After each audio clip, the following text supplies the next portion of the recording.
Así que a modo de introducción, hemos visto hasta el minuto cómo Santiago, en el capítulo 1, ha hecho una especie de introducción a toda su epístola, y nos ha dado algunas pequeñas luces de lo que él va a transmitir o va a enfatizar o va a profundizar durante los siguientes capítulos. A modo muy general, hemos visto que el escritor, inspirado por el Espíritu Santo, ha dado ciertas características de cómo es el carácter de un cristiano, cómo se vería un cristiano, un seguidor de Cristo. O, en otras palabras, cómo se ve la madurez cristiana.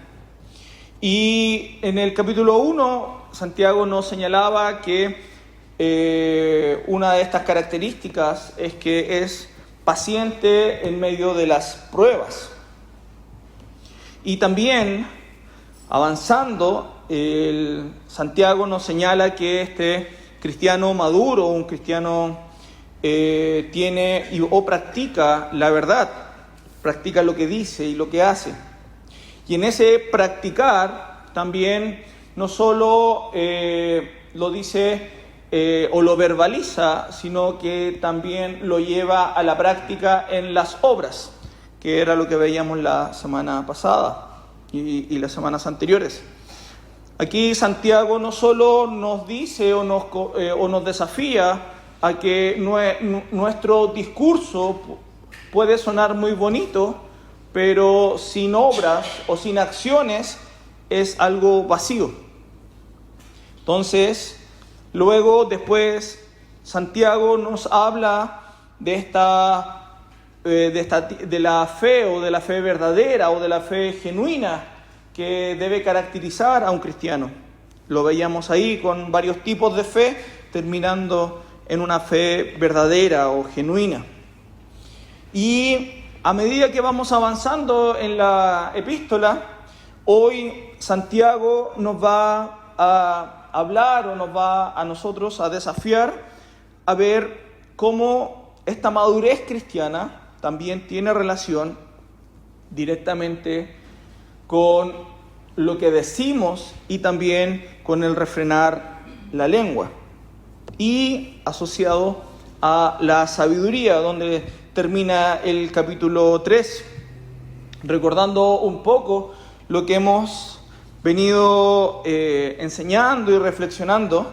En Santiago 1:19 nos dice: esto sabéis, mis amados hermanos, pero cada uno sea pronto para oír y tardo para hablar, tardo para la ira, tardo para hablar. Y ahora lo vamos a abordar más en detalle. Luego, en el mismo capítulo, en el verso 26, Santiago 1:26, nos dice: si alguno se cree religioso, pero no refrena su lengua, sino que engaña a su propio corazón, la religión de tal es vana.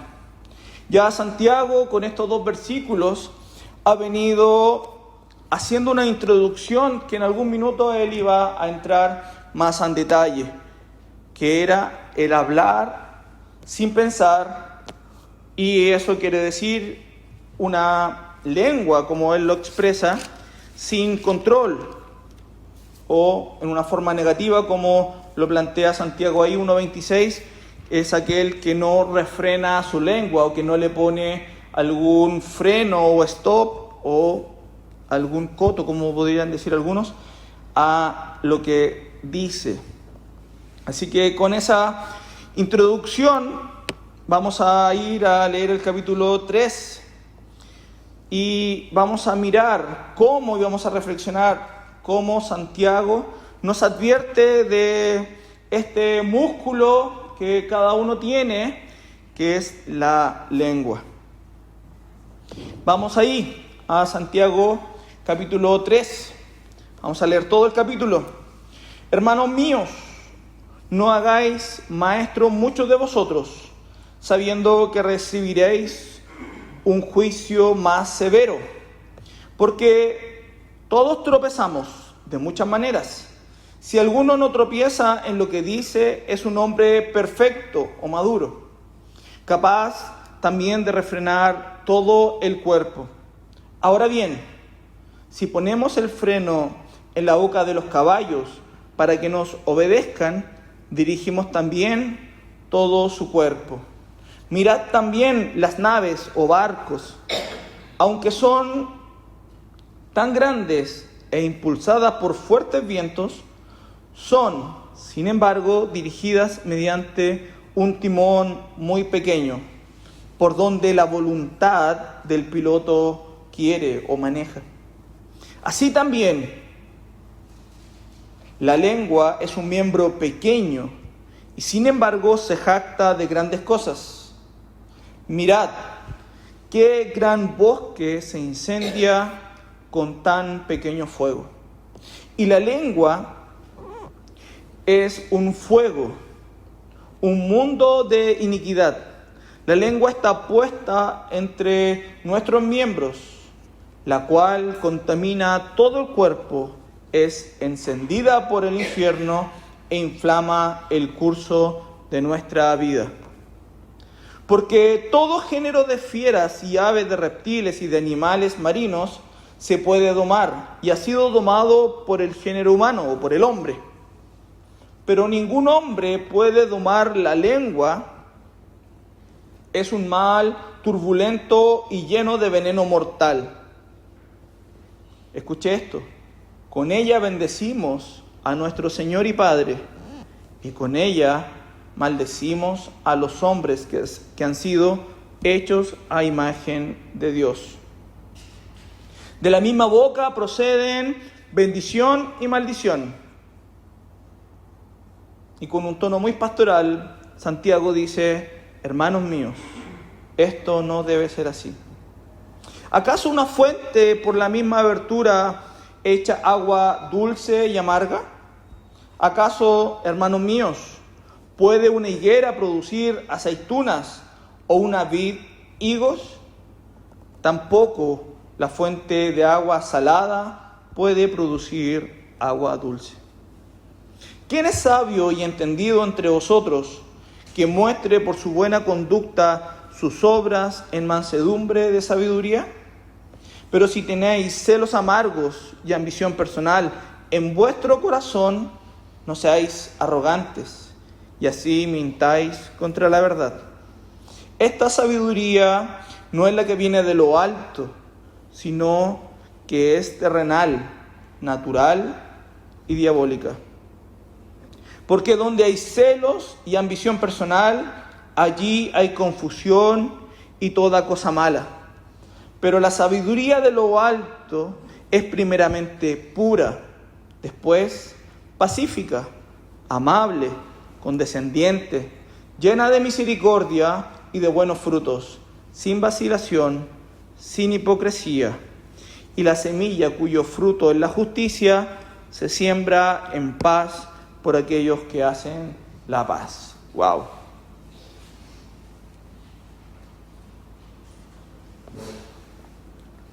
Un texto extenso en donde Santiago nos ilustra en los primeros versos el poder de la lengua. Y en esta mañana pretendo abordarlo en 3 grandes puntos. El poder destructivo de la lengua, y lo vamos a ver de ahí del verso 1 al 8, una incongruencia espiritual del 9 al 12, y ya finalmente la verdadera sabiduría produce paz del 13 al 18. Así que vamos, el poder destructivo de la lengua. Ahí Santiago, en los primeros 8 versículos de este capítulo, nos señala y nos muestra el poder destructivo que puede tener este pequeño músculo que cada uno de nosotros tenemos. Y el apóstol Santiago pudiera de una manera generar una especie de contradicción en la época que él escribe y en una cultura oriental o en la cultura de Israel, respecto de cuando él señala: hermanos míos, no os hagáis maestros muchos de vosotros, siendo que recibiremos un juicio más severo. Santiago aquí no está diciendo de ninguna manera que la aspiración de enseñar la palabra no sea una buena aspiración, sino que lo que él va a continuar diciendo es importante respecto de esa hermosa aspiración. ¿Qué quiere decir con esto? Que si el maestro no refrena su lengua y no habla en verdad, es mejor que no sea maestro. En otras palabras, o resumiendo ese breve primer versículo, el apóstol Santiago inicia, para algunos, lo que uno podría hacer de contradicción, pero al parecer, por lo que hemos visto en la epístola hasta este minuto, la congregación a la que se dirige Santiago y que se dirige a nosotros en esta mañana, pudiera no estar teniendo una madurez, sino que también probablemente conflictos internos por culpa de la murmuración, cosa que ya también lo señaló en el capítulo 1. Se necesitan maestros que puedan enseñar la palabra de Dios a otros, y eso es claro, y eso es necesario.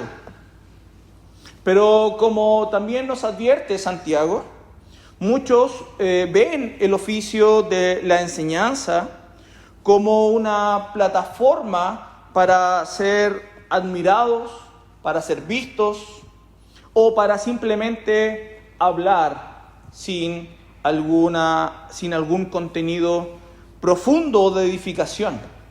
Y eso es lo que nos advierte Santiago. No hagáis maestros, o no os hagáis maestros muchos de vosotros. ¿Por qué?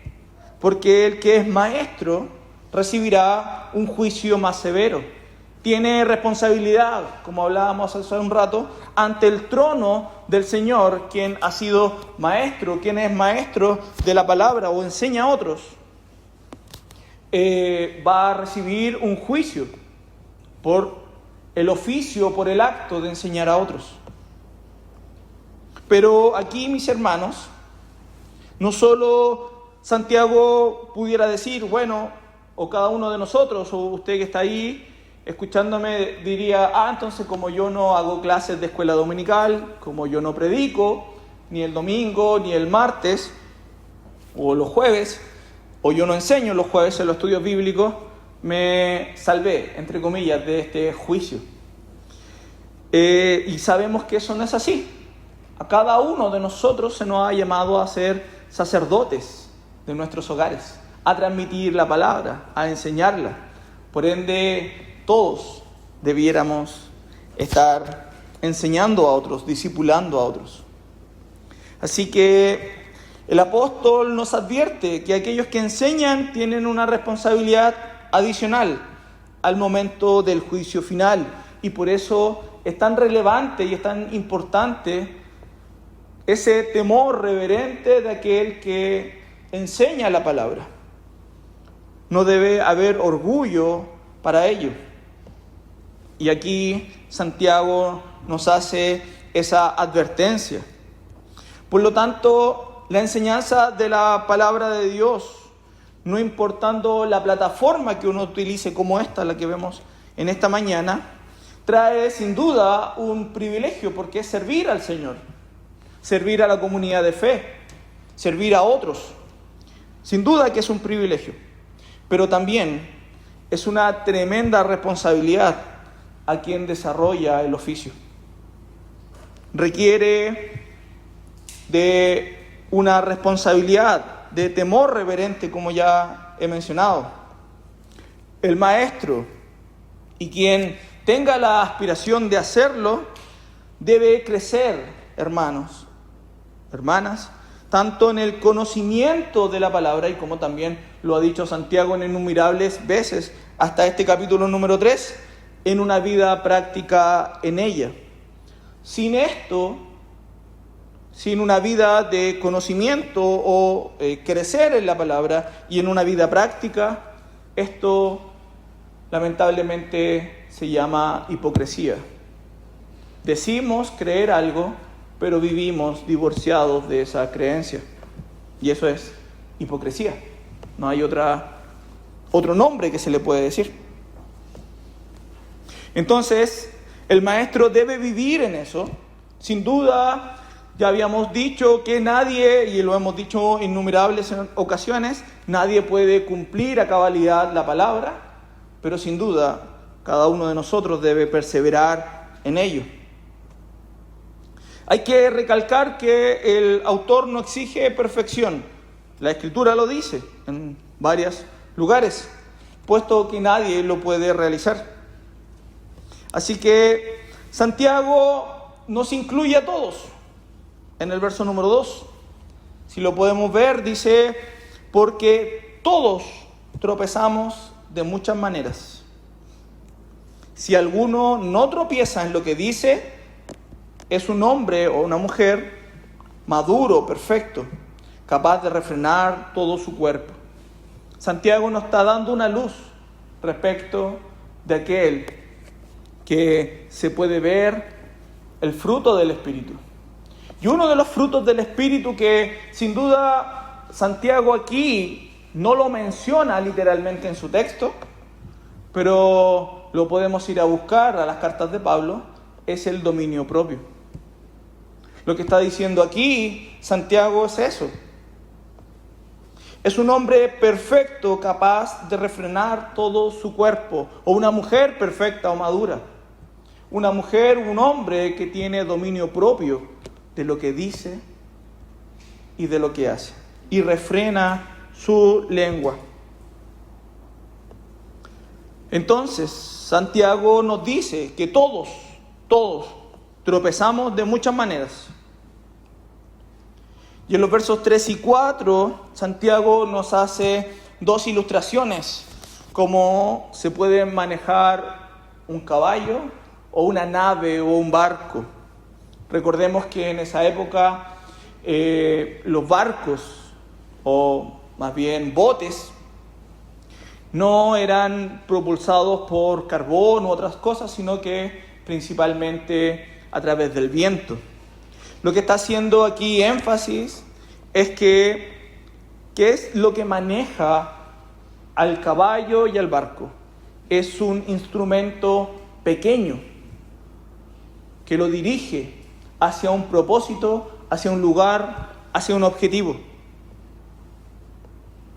Santiago hace dos ilustraciones. ¿Cómo se puede manejar un caballo o un barco? A través de estos pequeños instrumentos. Un pequeño freno permite al jinete con fuerza manejar al caballo.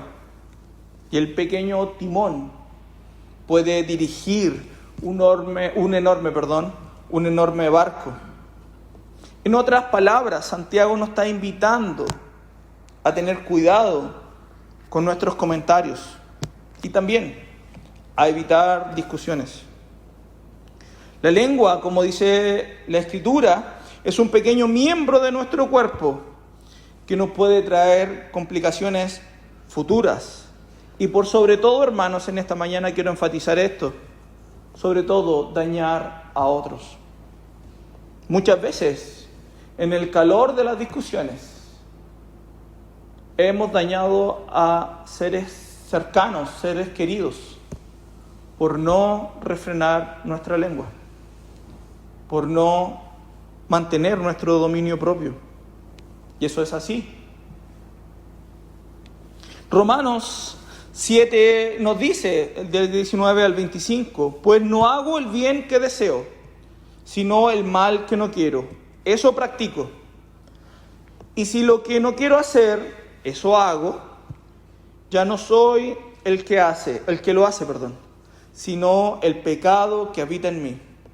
Así que, queriendo yo hacer el bien, hallo la ley del mal que está presente en mí. El apóstol Pablo nos está diciendo que hay una naturaleza, un hombre caído dentro de cada uno de nosotros, y hay una lucha entre ese hombre espiritual y ese hombre carnal o caído. Son figuras para poder ilustrar aquello, porque en el hombre interior me deleito en la ley de Dios, pero veo otra ley en los miembros de mi cuerpo que hace la guerra contra la ley de mi mente y me hace prisionero de la ley del pecado que está en mis miembros. Termina diciendo: miserable de mí, ¿quién me libertará de este cuerpo de muerte? Gracias a Dios por Jesucristo, nuestro Señor. Así que yo mismo, por un lado, con la mente sirvo la ley, pero por otro, con la carne a la ley del pecado. ¿Qué más sincero es Pablo al respecto de esa lucha interna que cada uno de nosotros sostenemos día a día? Ninguno de nosotros está libre de esa lucha, ninguno. Solamente esa lucha terminará con dos opciones: cuando Dios nos llame a su presencia o cuando Él venga por su iglesia en la segunda venida. Pero hasta ese minuto, en cualquiera de esas dos opciones, tú y yo estaremos luchando en nuestro interior. Tenemos una vieja naturaleza que desea constantemente controlarnos y hacernos pecar, como a veces decimos en nuestro lenguaje evangélico. A veces me desclavo de la cruz y a veces nos desclavamos de la cruz. Y esa vieja naturaleza se desclava y nos hace pecar. Por lo tanto, hermanos, debemos mantener control a través de la asistencia del Espíritu Santo de lo que decimos. En la sabiduría sapiensal de Proverbios, ahí en el capítulo 18, nos dice lo siguiente: muerte y vida están en el poder de la lengua, y los que la aman comerán su fruto. Lo repito: muerte y vida están en poder de la lengua. Muerte y vida.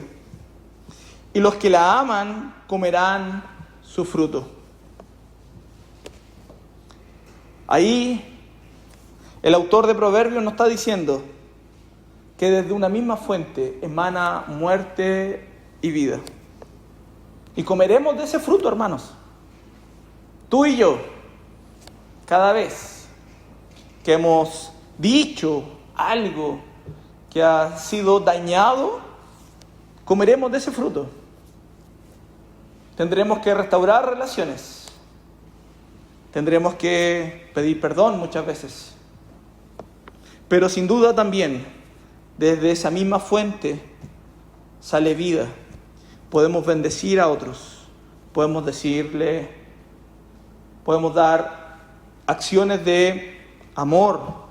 Decirle a nuestro cónyuge: te amo, te quiero, te extraño. Decirle a nuestros hijos que los amamos, que estamos orgullosos de ellos. Y bendecimos y damos vida.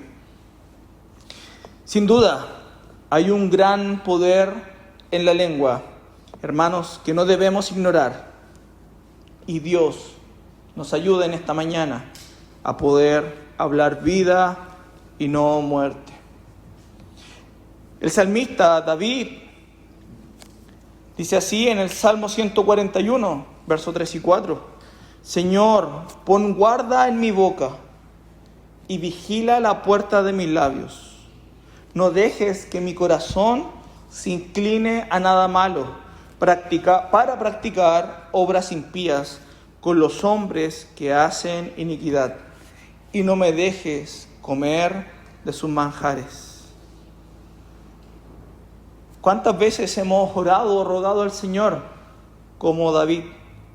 Pon guarda en mi boca, vigila la puerta de mis labios.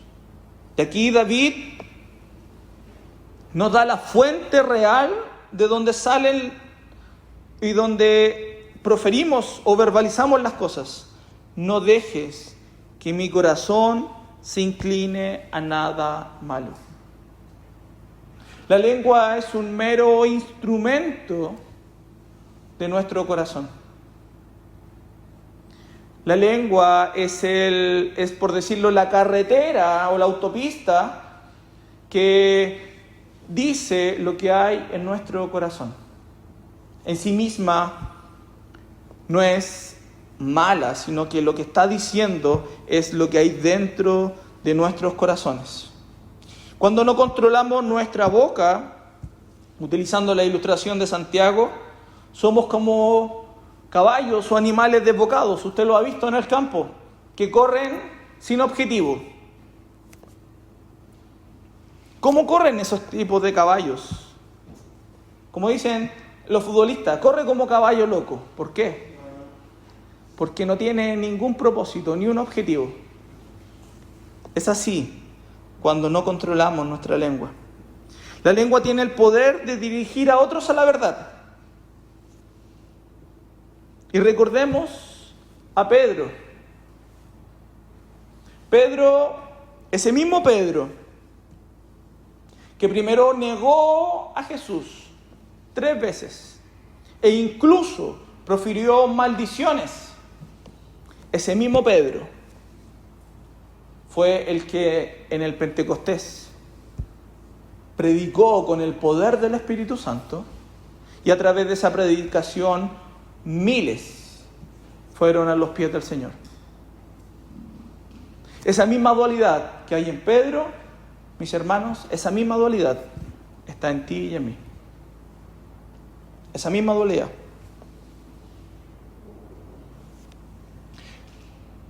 La lengua tiene el poder de dirigir a otros a la verdad. Como Pedro cuando predicó en el día de Pentecostés, miles fueron salvados. Tú y yo, probablemente, alguien nos compartió el Evangelio y nos dirigió a la verdad. Y hoy estamos en esta mañana adorando a nuestro Señor.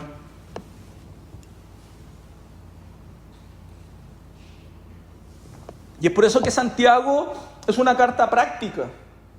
Sin duda, podemos ir a buscar a Pablo, donde tenemos toda la teología, o la dura teología, por decirlo de alguna forma, o la teoría. Pero aquí, en la epístola de Santiago, vemos cómo esa teología se ve en la práctica. Cómo esa teología baja al día a día. Así que, hermanos, resulta relevante y resulta muy importante poder ser sabios y controlar lo que decimos. Emplear nuestras palabras para bendecir, para fortalecer a otros. Y Dios nos ayude y nos amoneste antes de decir comentarios a la ligera sobre otros. Y no caer en etiquetas. ¿O no le ha pasado a usted o a mí que solo un comentario de una persona, sin conocerla, crea una etiqueta? Y luego cuando lo conocemos, esa etiqueta probablemente cae. Y decimos en nuestro interior, creí otra cosa de ti. O a veces lo verbalizamos, decía, parece que no era así tanto la cosa. Y eso es porque caemos en esos comentarios a la ligera. Los versos 5 y el 8, Santiago sigue ilustrándonos el poder de la lengua, siendo la figura de un incendio del bosque, un incendio forestal. Y mis hermanos, hace un par de semanas atrás, fuimos testigos en el sur de Chile cómo un incendio devastó lugares. Y esa es la figura que pone Santiago,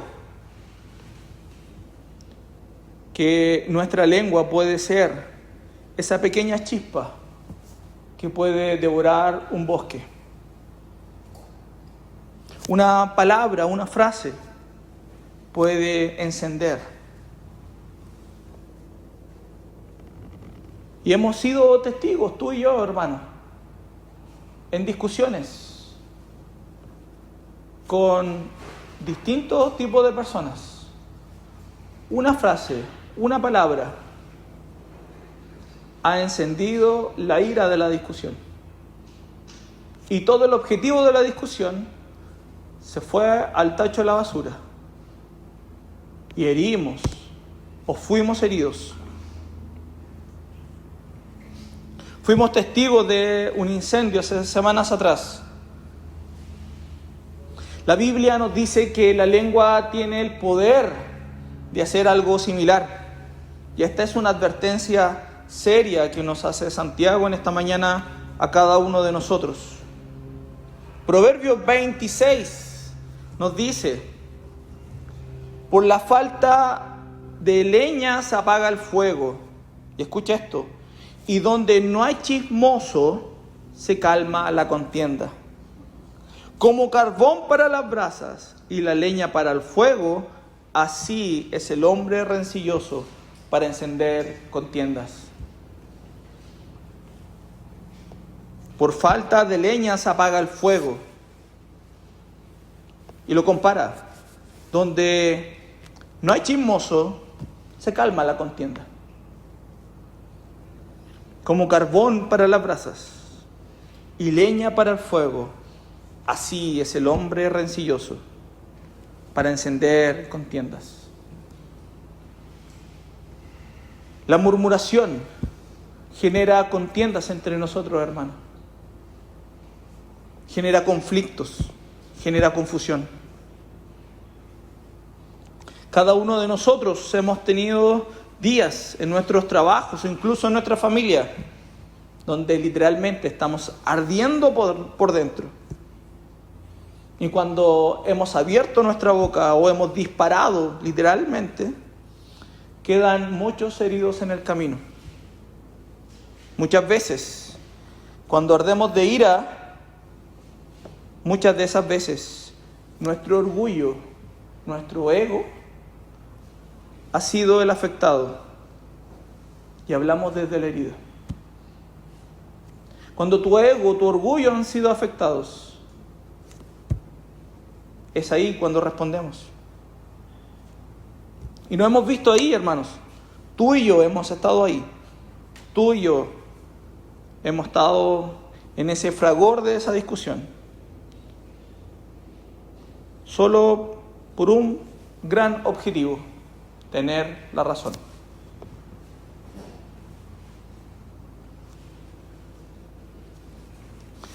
Nuevamente voy a estar citando Proverbios en esta mañana. Proverbios 17 dice: el que retiene sus palabras tiene conocimiento, y el de espíritu sereno es hombre entendido. Y escucha esto, hermano, mira. Aún el necio, cuando calla, es tenido por sabio. Cuando cierra los labios, por prudente. ¿Ha escuchado un dicho popular que dice: uno es esclavo de sus palabras y dueño de su silencio? Cada uno de nosotros no ocurre aquello. Podemos ser esclavos de nuestras palabras, pero dueños de nuestro silencio. El que retiene sus palabras tiene conocimiento, y el de espíritu sereno es hombre entendido. Aún el necio, cuando calla, es tenido por sabio. Cuando cierra los labios, por prudente. Santiago nos advierte, hermanos, que la lengua no puede ser domada por el hombre, sino que solo Dios tiene el poder de hacerlo. Tengamos mucho cuidado de lo que decimos y con quién lo decimos. Extirpemos el cáncer de la murmuración entre nosotros.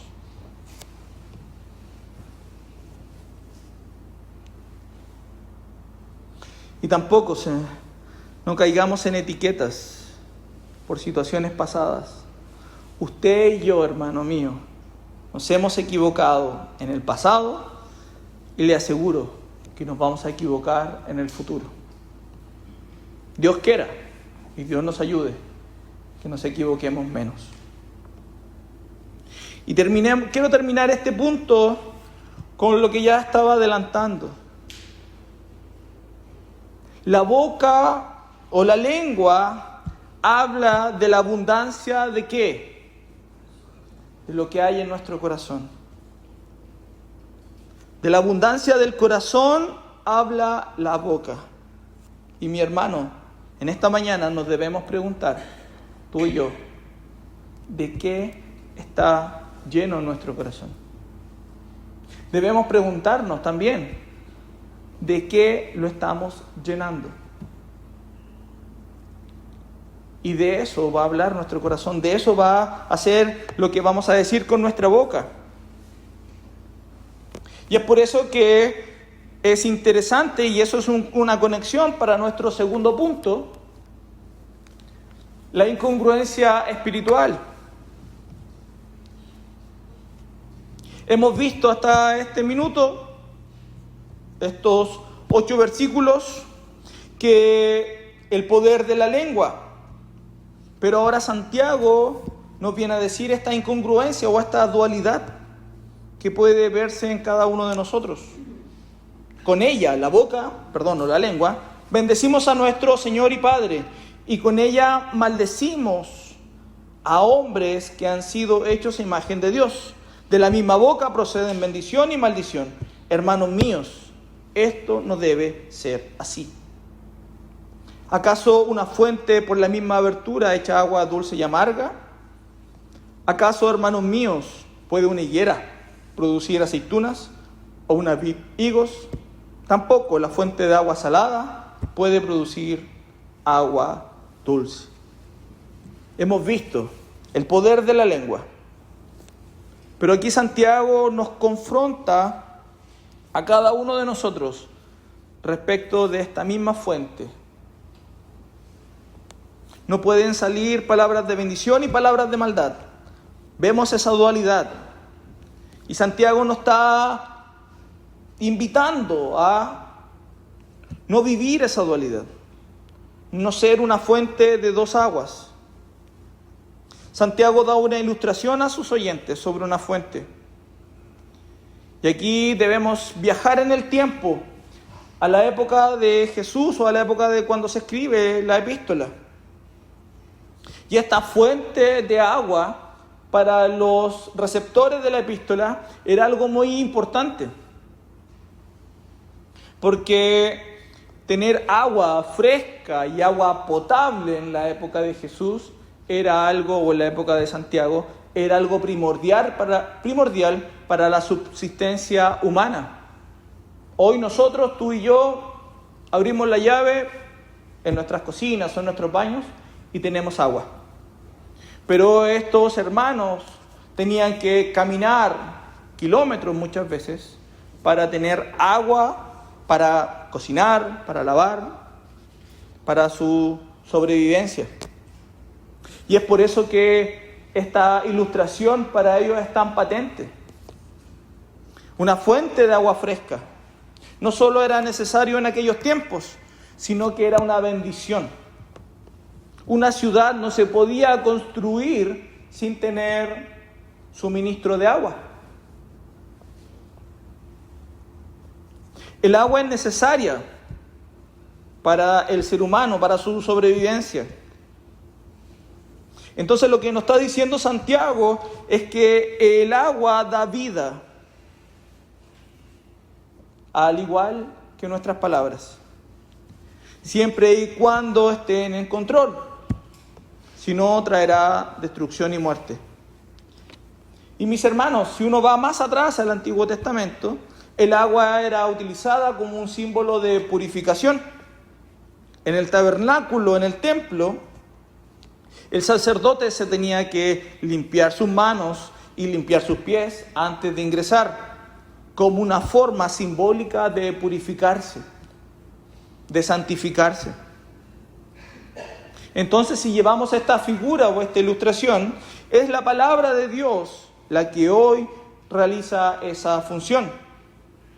La palabra de Dios, en un sentido espiritual, es la que nos santifica, la que nos limpia, la que nos da vida. En Juan capítulo 15 dice Jesús: vosotros ya estáis limpios por la palabra que os he hablado. Vosotros ya estáis limpios por la palabra que os he hablado. Quienes escuchan la palabra de Dios son limpios por ella, son santificados por ella. Asimismo, nuestras palabras pueden ser un instrumento utilizado por Dios para ayudar a santificar o a limpiar a otros. Somos meros instrumentos en las manos de Dios. Veamos lo que nos dice Cristo al respecto, ahí en Juan capítulo 7. Y en el último día, el día de la gran fiesta, Jesús puesto en pie, exclamó a alta voz o fuerte, diciendo: si alguno tiene sed, que venga a mí y beba. El que cree en mí, como ha dicho la Escritura, de lo más profundo de su ser brotarán ríos de agua viva. Pero él decía esto del Espíritu a los que habían creído en él, que habían de recibir, porque el Espíritu no había sido dado todavía, pues Jesús aún no había sido glorificado. Si alguno tiene sed, que venga a mí y beba. Que eso es lo que venimos todos los domingos, sedientos del Señor, a buscar de su palabra. ¿Y qué va a ocurrir con aquellos que van al Señor, beben de su agua? Va a haber un resultado. De ellos, de lo más profundo de su ser, brotarán ríos de agua viva. ¿Qué quiere decir esto, mis hermanos? Que tú puedes luego compartir esa palabra. Tú luego puedes compartir vida a otros. Nuestras palabras, queridos hermanos, pueden ayudar a proteger, animar, exhortar, consolar a otros. Los labios del justo apacientan a muchos, pero los necios mueren por falta de entendimiento. Sí, hermanos, si tú y yo deseamos que nuestras palabras de bendición, debemos preguntarnos de qué nos estamos llenando, de qué agua estamos bebiendo, cuál es nuestra fuente. Y la respuesta es clara y sencilla. Tú y yo debemos pasar más tiempo con Dios. Tú y yo debemos estar más tiempo con Dios. Una de las cosas que debemos luchar la gran mayoría es nuestra consistencia de estar cerca de las cosas de Dios y sobre todo de su palabra. Una de las cosas que luchamos a diario es esa consistencia o disciplina de estar cerca de Dios. La influencia del mundo nos aleja del sistema. Y lamentablemente esta inconsistencia nos dejará ver que en aquellos momentos de mayor presión o estrés, o en una discusión en el trabajo o en el hogar, saldrá lo que hay en nuestro corazón. El mundo que nos vende que tú y yo debemos ser exitosos y que no importa si tenemos que pisotear al de al lado. Y la Escritura nos vende todo lo contrario, o nos dice todo lo contrario. Tú y yo debemos ser muchas veces contraculturales. Recordemos a Pedro nuevamente, cómo fue presionado ese minuto antes de que cantara el gallo, cómo esa mujer lo presionó hasta que negó a Jesús. Hermanos míos, si el apóstol Pedro, que estuvo cerca de 3 años, terminó en aquella situación, tú y yo no podemos ser inocentes y pensar que podemos ser mejor que Pedro en nuestras propias fuerzas. Pedro pasó 3 años en el ministerio de Jesús, junto con él, muchos días y noches, escuchando las enseñanzas desde la misma boca de Jesús. Y aún así, equivocó el camino. Más es la advertencia para nosotros en esta mañana. Volvamos a leer con reflexión el versículo número 10. Hermanos míos, esto no debe ser así. Si usted le da una segunda o tercera leída a toda la epístola de Santiago, va a ver el sentido pastoral que tiene el autor hacia sus oyentes. Queridos hermanos, hermanos míos, cómo con amor amonesta y corrige a la iglesia. El problema, como ya decía y anticipaba, no radica en la lengua en sí misma. La lengua es un mero instrumento medio por el cual nuestro corazón es reflejado a otros. ¿Qué nos dice Mateo? Pero de lo que sale la boca, ¿de dónde proviene? Del corazón. Y eso es lo que contamina al hombre. Sobre toda cosa guardada, guarda tu corazón, porque de él mana la vida.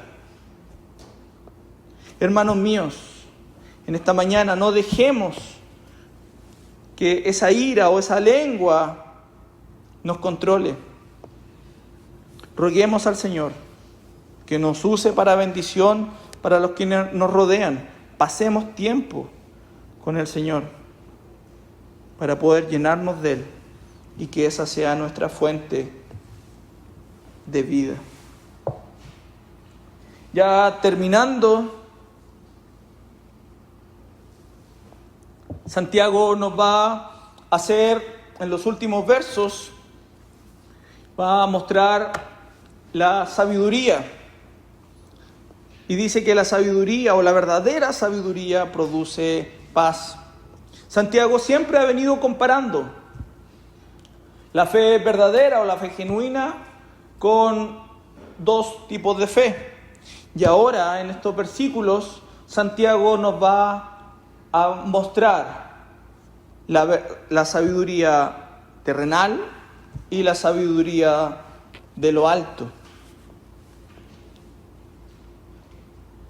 Y aparte así, ¿quién es sabio y entendido entre vosotros, que muestre por su buena conducta sus obras en mansedumbre de sabiduría? Y escucha esto: pero si tenéis celos amargos y ambición personal en vuestro corazón, no seáis arrogantes y así mintáis contra la verdad. Esta sabiduría no es la que viene de lo alto, sino que tiene 3 características: terrenal, natural, diabólica. Porque donde hay celos y ambición personal, allí hay confusión y toda cosa mala. Pero la sabiduría de lo alto, y ahí está el pero, la comparación, la sabiduría de lo alto es primeramente pura, después pacífica, amable, condescendiente, llena de misericordia, de buenos frutos, sin vacilación, sin hipocresía.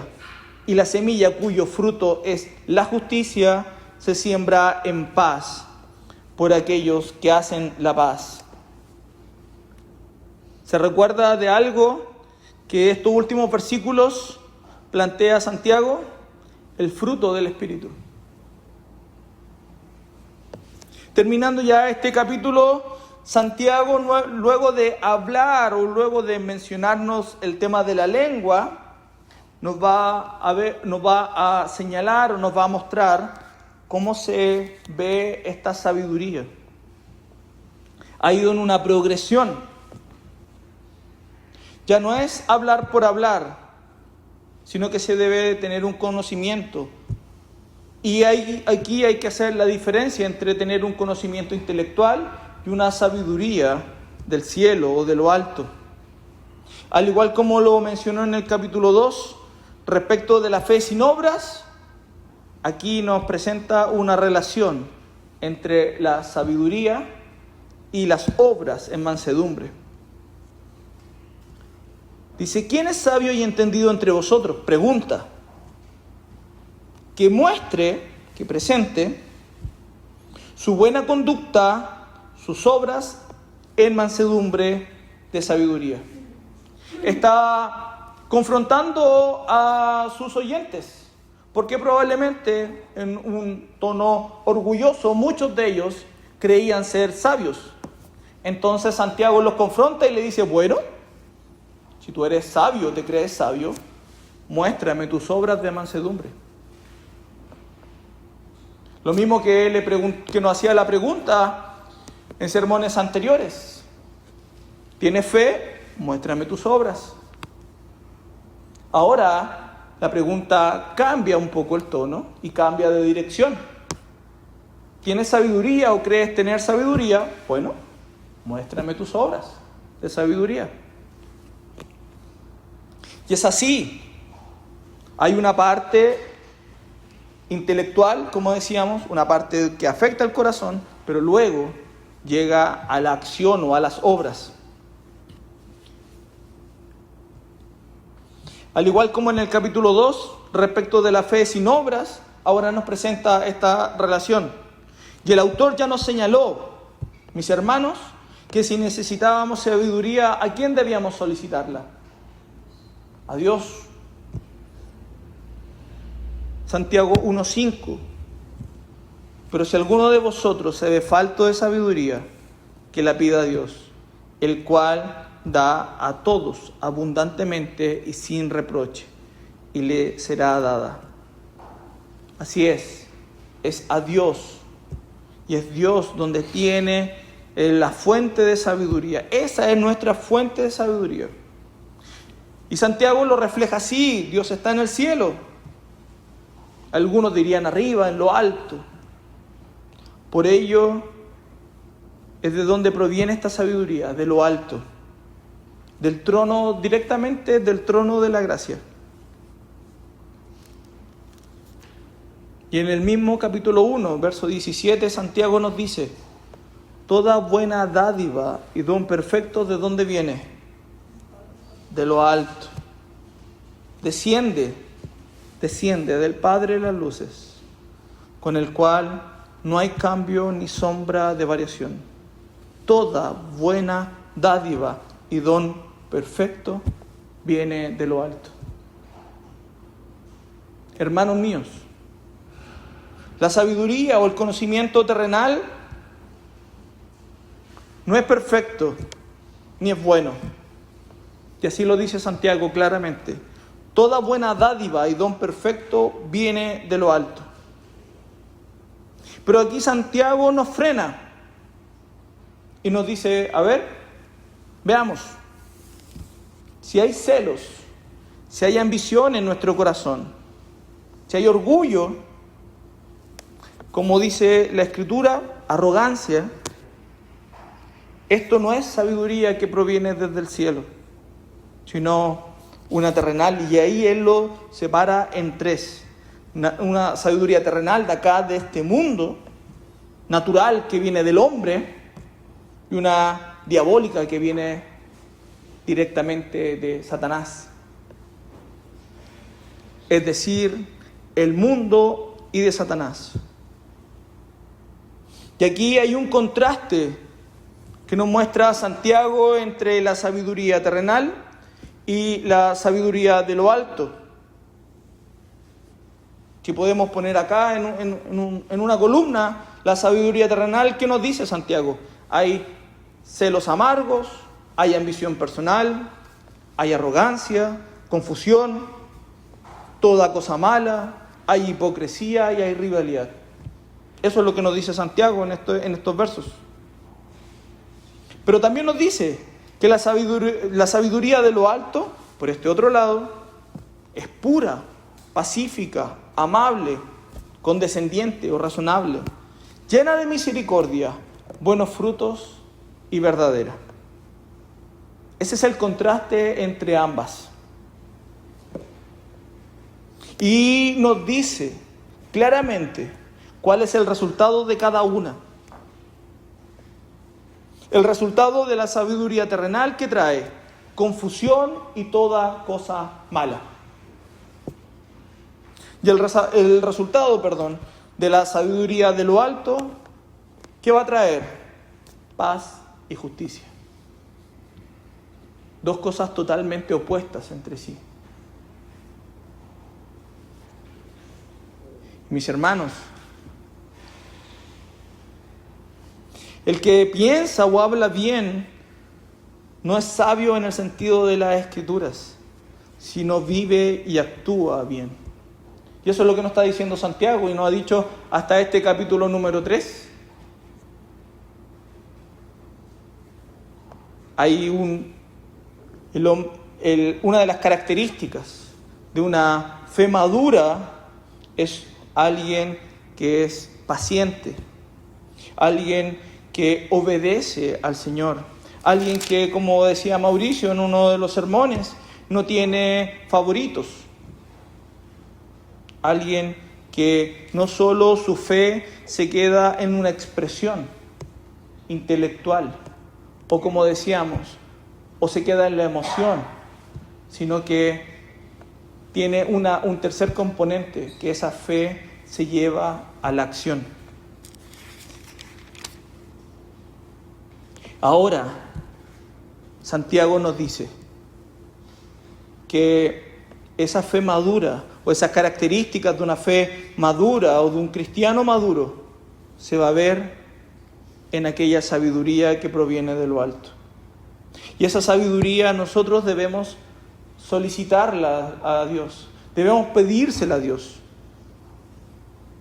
La sabiduría verdadera puede conocerse, hermanos, por la mansedumbre del espíritu y del temperamento.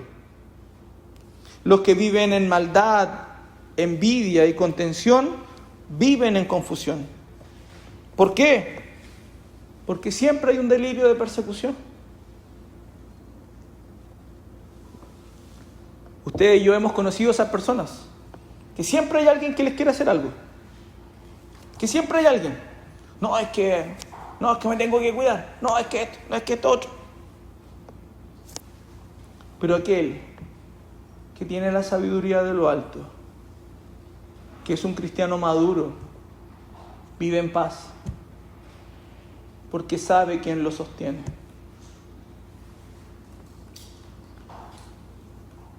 Tal sabiduría, hermanos, viene de lo alto.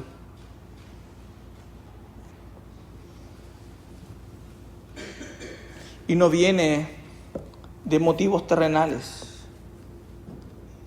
o dedicada a servir propósitos terrenales o objetivos terrenales.